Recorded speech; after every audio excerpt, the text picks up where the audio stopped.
About a couple of hundred years ago, a bunch of people who'd been thrown out of England washed up on a picturesque harbour in the middle of New Zealand and decided to build a town called Wellington. It was the perfect place to live, as it was surrounded by hills that none of them could be bothered walking over, and now Wellington is the second biggest urban area in the country. Everything in Wellington is a little kooky, and Wellingtonians have a tendency to tempt fate for fun. They made landing at the airport an extreme sport and decided the best way to cope with the major fault line running through the area was to put cute little houses all over the steep hills like happy dominoes. And because of the high risk of death by earthquake, the rest of the country thought Wellington would also be a good place to put the government. So in 1980, an architect called Basil Spence built them a building called the Beehive, because it looks like a beehive, which is where all our politicians get drunk. Just down the road from the Beehive is another landmark building called Te Papa, and it's the National Museum of New Zealand. Te Papa is famous for both costing a lot of money and looking like it didn't.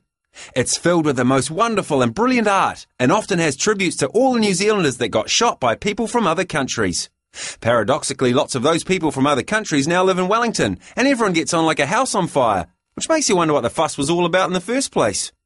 But it's the art scene that really sets Wellington apart from the rest of the country. There's a bohemian-style cafe or bar on every corner, literally buzzing with bohemians buzzing about Bohemia. And some of New Zealand's most famous exports have been exported from within the 10-mile radius around the Wellington CBD. 42 Below Vodka came from Wellington, but the government wouldn't give them any money to make vodka, so they left.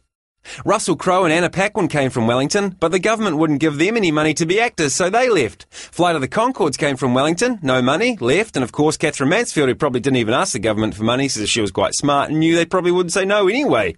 In fact, when I think about it, Wellington is pretty evenly divided up between people doing really interesting things and government officials telling them not to do them.